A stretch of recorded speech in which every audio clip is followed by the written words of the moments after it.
So Ian, it's a 2-1 win over Consett today. What did you think of the game? Excellent. They just took in the quality from Saturday into Tuesday night. I thought to a man they were first class. And every game they're getting better and better as a young group of players. They're impressing us. They're learning. They're developing. Their attitude is excellent. Their fitness levels are so high. They're playing as a team against a very good Consett side. A Consett side who have a real method of playing. Want to play football. Want to be expansive. Want to play through you, play around you. First half, we stopped that quite a lot. We let them have a lot of possession in their half. We engaged when they got a little bit higher, and we hurt them by winning the ball back and playing quickly with purpose and quality going forward. And their goal was disappointing, came from us just a basic not tracking a runner, and no matter whether a team plays out from the back or goes direct, you still have to track your runners, and we just didn't do that. But the response was excellent, and it summed up his first half. They couldn't live with his pace and power, and he got his goal. And half time, good. I obviously gave them how I wanted them to press at different stages, but they also then asked questions and wanted to. And the goal, our goal that ultimately won the game, came from a decision we made as a group of where we thought we could press them and win the ball back from their goalkeeper and their defence. And we got that, and we got our rewards for it, going as a unit and got a team. And then we had to defend 10-15 resolutely. They moved the ball quicker with purpose going forward, but we always looked to threat on the counter-attack. And then we still had chances. Tucker Poole's goal, I think, was onside. There was a player down, he didn't see him. So we had a genuine goal there. We had a ball in the net another time from Iffy, which was close. So we did. They hit the bar late at the end, but only way they tested really was by balls into the box, which Harrison or the defence dealt with. So I'm really proud of the performance, and it was nice, the appreciative feedback and applause we got from their supporters, that we came and got all three. So I was proud of the players with 10 men on Saturday. I'm just as proud tonight, a long away trip to Consett, and to beat a very good side 2-1. It is first class, and every player should be pleased with their performance, and every person who's connected to our club should be very proud of the players that have played tonight. With it being the day after Halloween, it's probably fitting that we've got rid of 3 curses.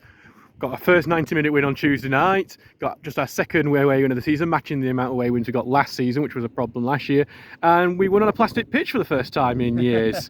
How is it getting over some of those like hoodoos? Yeah, look, I know people have mentioned it Tuesday night. There's no different, I keep saying there's no preparation, and their attitudes, the boys are honest players. They've travelled up here tonight, no made excuses.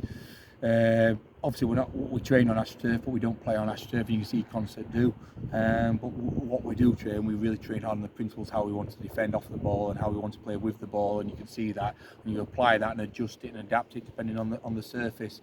And yes, we know last season, we knew obviously not many players for last season, but we talked about where we need to improve in terms of winning matches, and we know our away form needs to be better, and it's really pleasing that you've said that, because the 2 sides we've beaten are going to be probably up there come the end of the season, so they're not just 2 wins, they're 2 wins against good quality opposition. Obviously, you talked about Iffy Afebu, but that was just a typical Afebu goal, wasn't it? Bit of power to push the play away from him, then obviously the pace to get away and apply the finish. Are you just really happy to having someone that has the tools to be able to do that? Yeah, that's what we're signing, where we want to play, but if he's not, has really been disjointed, COVID, and then being fringes at Grantham, and then Ossett, and what we're doing is just getting back enjoying his football, having regular game time, and we'll see that development and progress coming through. He's learning how we want him to play. What was the most pleasing was in the 93rd, 94th minute, he's tracked his left back all the way and put pressure on the cross to force a not as effective cross, and that's just as important. He runs as hard towards our goals as he does towards their goal, and he's learning what we expect out of him defensively, and he's only going to get better. He's 22, just like all the other young players in our side, or the other players who have stepped up from step 5, 6 and 7. They're only going to get better, and our job is to help them develop and nurture them to become a really good unit of players. So we move on to Saturday. It's going to surely be a cracker of a game on Bonfire Night as we take on Tadcaster Albion, who've just signed one of our former players, Nat Crofts, as well. So what did you think of that game? Obviously a new manager in there as well, recently appointed. Yeah, so it'll be nice to see Nat Crofts. First and foremost, we know their management team from their days at Yorkshire Amateurs. Went to watch them a few weeks ago against Shildon. They have made a couple of signings since then. So we do know their team and hopefully how they'll play. What we're going to do on Saturday is focus on us. How are we going to build on 4 games undefeated after 2 unbelievable performances, if you like, against Grimsby with 10 men, and then tonight away at Consett. How are we going to build on that, and then we back it up, make it 5 games unbeaten and another 3 points, so that our focus will be completely on Stockbridge Park Steelers. Thanks very much, Ian. Cheers, Adam.